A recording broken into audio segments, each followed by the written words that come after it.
Hey, welcome back to Fan Talk and Throwback Thursday, where we throw back to a Thursday of days past, not future past, and cover a movie that we like from back in the day. Yeah.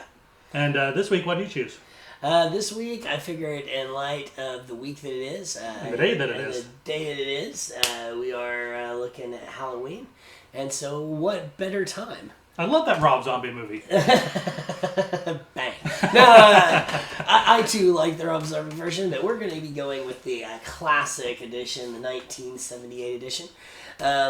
So the movie was filmed in 1978. Obviously, John Carpenter filmed this film. There's a lot of interesting little facts about it. First of all, the whole thing was shot in a $300,000 budget. I think it was $325,000. Okay. But over half of that was actually spent on special cameras, which would allow him to get a special scope for the film that he wanted.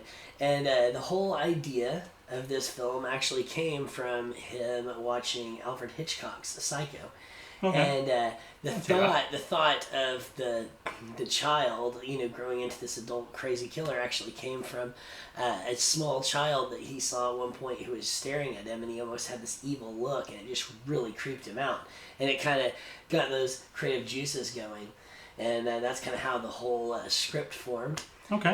The original script was actually called The Babysitter Murders. And you can see that they changed that, which was awesome. That sounds like a very 80s straight-to-video kind of stuff. It was. It was called The Babysitter Murders, and it was actually spanned over 7 days.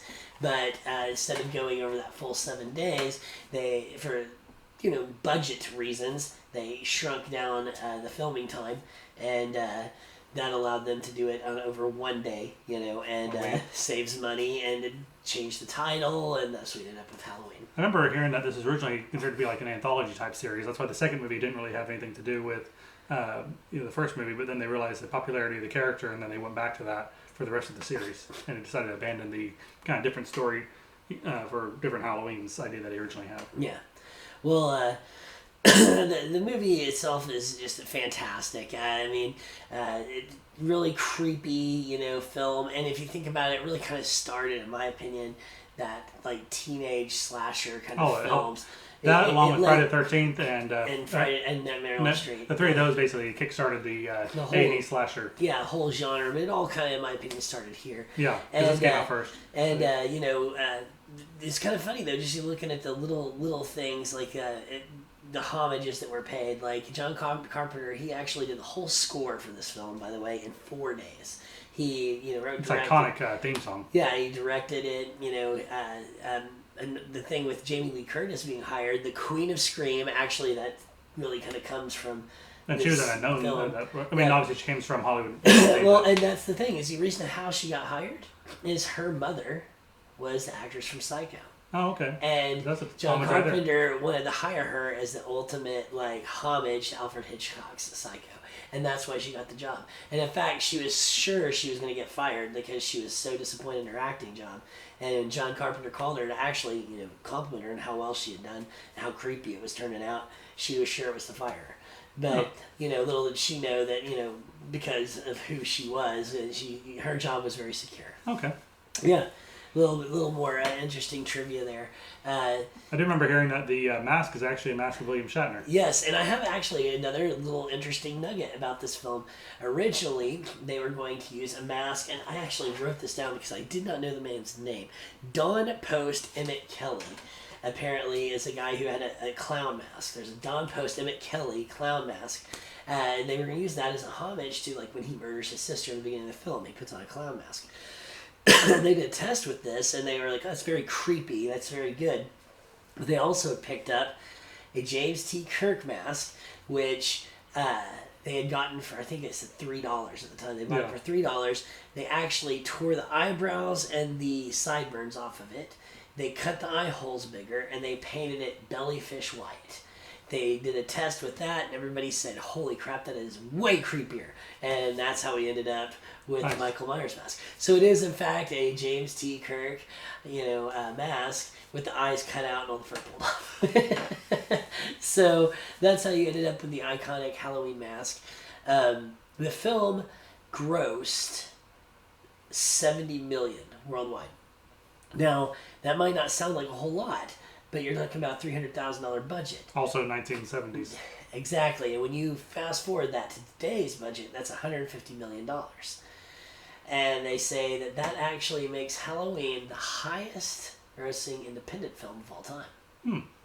So it's kind of interesting. And there's a lot of times you don't think about these things in these films in the past. You're like 70 million, a $300,000 budget. Again, that's a huge profit. But 70 million is but equivalent to 150 now, which would just be a smash hit. Yeah, especially off that type of budget. I mean, that's a huge multiplier. Yeah. So overall, Halloween actually changed horror films indefinitely. Many sequels, crossovers, remakes. It spawned 11 sequels, some of them remakes, but 11 other films, Halloween films, countless parodies and stuff that we've done about it. I even saw a movie a couple years ago, and that's going to bug me. I'm going to have to look it up, and maybe if you know of it, leave it in the comments. It was like a heist movie, and it had some comedy to it. And the robbers show up in the car, and one guy has on a Michael Myers SNL alum Wayne's World mask, and the other ones all have on the horror movie Mike Myers mask. And he's like, "I thought you said Michael Myers." They're like, "We did. We meant the other one." The other one. Yeah. There's a lot of good stuff, and one of the things I thought was interesting is they, all these movies kind of have a underlying themes, and there's a lot of research that's gone into this. And there's a lot of talk. It talks about how the monster male figure killing a bunch of teenage girls is all, actually a psychological thing about society being misogynistic and things like that. And there's all kinds of things that bleed into it, but it's really funny. Like another one that's really big in these films, not these particular but horror slasher films, is the power of virginity. That virginity is what destroys evil, purity destroys evil, and that these kids are running around, sleeping around, and staying lampooned that issue. Slash movies being lampooned in general on the Scream series. Yeah, exactly. Scream, it's like, I'll be right back, and as long as you're a virgin, you're safe. And they actually talked to John Carpenter and Mrs. Hill about when they filmed this, if these were things that they actually had put together, these dogma of these stories. And they swear up and down, they're like, it was never anything we really thought about. Like, honestly, the thing is these teenagers are just so concerned with, getting laid that's more important to them, and they aren't paying attention. These things are going on around them, which is very much like a teenager. A teenager is so focused on what's going on in their life that they don't notice these bigger underlying things are happening all around them. And it's like, it was never about that. It's just, but that's how it was interpreted. It makes it easier to write some of the, get into situations if you're basically being stupid. But I just thought it was really interesting because there's all this research, all these people that break down these films. Even we've been known to do that with some of our shows. We break films down, and I think this means this, and I think this means that. But when you go back to these creators, a lot of times I feel like they actually have a lot of insight into it, and sometimes they just roll with it because they're like, ooh, that's better than what I thought. I really thought it was interesting that John Carpenter and them were just like, that was never anything we thought of. I mean, these people are thinking way too much. Literally, it's just teenagers are dumb and young and doing their own thing, and they're not paying attention to what's going on with them. They get killed. Yeah. And I was like, that's awesome. But overall, Halloween is great. I know a lot of you seen the Rob Zombie version, also a masterpiece. Let's talk about that one just for a second because I have a bit more familiarity there. Yeah. The second one, they kind of really started getting off, went a bit more left field on some of the stuff, which some of the stuff was good and some of it wasn't, but that's also probably why that series ended after that one. But going back to the first one, I think that was a masterpiece as well. Very well done remake, a very different take on it. It definitely was a remake in every sense of the word. Yeah. Or reboot even. I forget what they said in Jane Silent Bob reboot, but the difference is there. But that was pretty well laid out. The Rob Zombie one intentionally goes a lot more into the psychological, how it get from A to B, and has a bit more of a kind of a street level grittier take on that. And kind of tries to explain a bit more the villain, the monster, than the other ones. It does. Some people like and some people don't. Yeah, it's like I said, it's also a masterpiece, and I really feel bad about talking about Halloween without having Logan around because he is my Halloweenologist. He at some point we'll probably do a show, just let him go off. Maybe next year we'll have some Halloween show where he can just really break it down. He has a lot of good insight in these films, but I am one of those people, though, that is artistic, and as much as I love Rob Zombie's stuff, I really like the original, and a lot of that, once again, goes down to just, I like some of that classic storytelling, and I really like, I feel, the scary you create in your mind is always more terrifying than anything that I can put out there for somebody to see and trying to explain. The idea of saying, hey, this is why this person is insane, it almost takes away from it when you just sit there and you're just wondering what could be so that bad also that makes somebody that. They seem to take. They seem to also back off a little bit of is like they have any paranormal abilities like of not dying basically. Yeah. They kind of sidestep that quite a bit in the Rob Zombie ones. Like, oh, I guess we got lucky kind of thing. Yeah. As opposed to the original ones, is like, this guy will not die. This guy got shot like 6 times and fell out a window and got up and walked away. Yeah. Yeah, like what the heck? I mean, he still does that bit in the zombie ones, but they sidestep that a little bit more to not do all on that issue because they're focusing so much on like psychology. I still think they're both good. It's kind of like with the Nightmare on Elm Street reboot. I really like the fact that they really dove into that character of Freddy Krueger, where England is the master and it will never be outdone. But that character, Freddy Krueger, was very, like, you're almost laughing and at some of the stuff he does. There's a lot of comedy tied into it, and you almost lose fact of how horrible a person he is. Where in the new one, it was like, hey, this guy's a child murderer. This guy is an awful human being. He's just an awful, evil monster. That's awesome because that's what it is. Yeah. And sometimes that's what you really, that's what I really want in a horror film. The 80s is a little different. But moving on, let's talk about your movie. Well, yours had a what, $300,000 budget? A $300,000 budget, that's right. Yeah, mine had a $102 million budget. At the time, was the most expensive movie ever made. Yes. Nice little segue there. I'm talking about Terminator 2. Yeah. In light of the sequel to Terminator 2 that is coming out tomorrow. Yes. And special screenings tonight. The one that's coming out soon, Dark Fate. This is the direct sequel to T2. They're skipping over the T3, Salvation and Genesis as... Oh, those are stories, and also Chronicles of Sarah Connor. Those are stories that took place in other timelines. So thanks, Endgame, you're giving everyone the idea of different timelines. Well, you see, when you take this out of here, and this one keeps going, yeah. Thanks, Hulk. Thanks for the graph. Yeah. Anyway, $102 million budget, made $523 million worldwide, which unadjusted is Arnie's biggest worldwide gross for any movie still to this day. Mm-hmm. I don't think the new T3 is going to outdo that, but we'll see. I could be pleasantly surprised. Yeah. Made in 1991, took place in 1995. So I think we covered this one time before on a different, when we're talking about T1. Yeah. How was Edward Furlong's character, played by a 13-year-old playing a 10-year-old, and 7 years after he was meant to be born. Yeah. It takes place in 1995, which makes his character 10, and therefore they have a slightly older actor playing the part. Furlong, this was his first movie role. He didn't intend to get an acting, is what he said. He just kind of landed and got lucky. They wanted to get everyone back from the first movie, so there's 2 reasons why it took 6-7 years to get T2 made after as a sequel, because they wanted to do it immediately after the success of the first one. One, they get everyone's schedules, Hamilton, Schwarzenegger, and Cameron's schedules all lined up to do it. Yeah.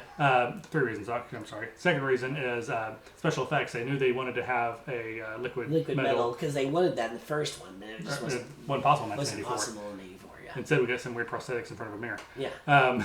Which is probably the worst technical scene in that first movie as far as the effects, but it works for the budget it had. And so James Cameron doing The Abyss was kind of like his proof of concept that, yeah, we can do this now. The water tentacle monster, alien, whatever it was. So that was the second reason. Third reason is the rights were owned by 50/50 Hemdale and Carolco Studios. And Hemdale was going through some financial difficulty and couldn't put up any money to make the movie. And because of the legal split between the two of them, it couldn't get resolved until Arnie went to the CEO of Carolco, if I'm pronouncing that right, and talked him into buying out the other rights from the other company. That happened, and production started within months. Yeah. They did, for all the special effects in this movie and how groundbreaking it was, they even won an Oscar for best visual effects. Yeah. And also sound editing.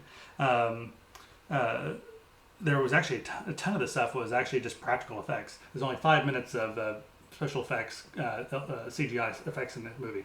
For all that. For all 5 minutes. Yeah. It cost $5 million for those effects, for a total of 25 man-years worth of time to make it. It's so crazy because that can be done in 15 minutes these days, probably. Yeah. So all the practical effects they did, for example, the liquid metal flowing back together to reform after it got melted. Any guesses? They actually used mercury and rewound it, didn't reverse, didn't they? They used handheld blow dryer fans, like for your hair. Yeah. And used it to blow the mercury together. Okay. And also other ideas is they used Linda Hamilton's twin sister for the scenes where they needed a copy of Linda Hamilton. Either the T-1000 created her in the same scene, so they don't have to do special things on that. Also, they originally cut, but now back in most version scenes, like when she's turning the learn part of this chip on, they have to get into his head at the garage, and she takes the chip out and resets the switch and puts it back in. It's cut from the original movie, but it's in a lot of the extended releases since. They showed them working in a mirror. One Arnold was a dummy, the one obviously they're pulling a chip out of his head, and then they got the real Arnie in a fake mirror, not actually a mirror there. And then they have her twin sister in the mirror mimicking and mirroring Linda Hamilton's what she's doing.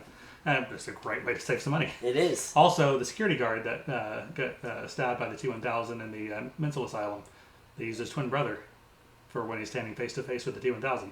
So just lots of little ways they saved on effects. Yeah. Obviously, they used some big practical effects for explosions and stuff, like blowing up a whole building and steel mill and helicopter. Another interesting thing I found was the nuclear blast of the city sequence, not CGI. They actually created a model of LA, a miniature model of LA, and then detonated a mortar above it to knock it all over. That makes total sense. Well, I mean, you think about it, back in the day, that's how all these things were done, with little models. I mean, even Star Wars, I mean, let's be honest. I would have guessed that was CGI. Yeah, it's fantastic. Oh, and it's one of the scariest nuclear detonation scenes ever, with her skeleton Oh, yeah, getting blown apart and it everything. was definitely, at the time, you were like, whew. Of course, there was also a real fear of nuclear war still at that point in time. So. Yeah, I mean, that was right at the 1991. I mean, the Cold War was still going technically. It wasn't quite ended until the end of that year. So it's still a real issue. And it still is today, these days, and to a certain degree.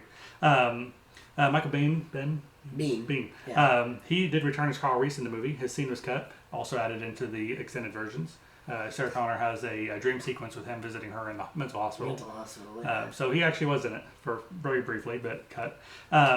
This was released in 2016 as a 3D movie. I actually missed that. It would be kind of fun to go back and see it in a 3D form. But yeah, also won an Oscar for makeup.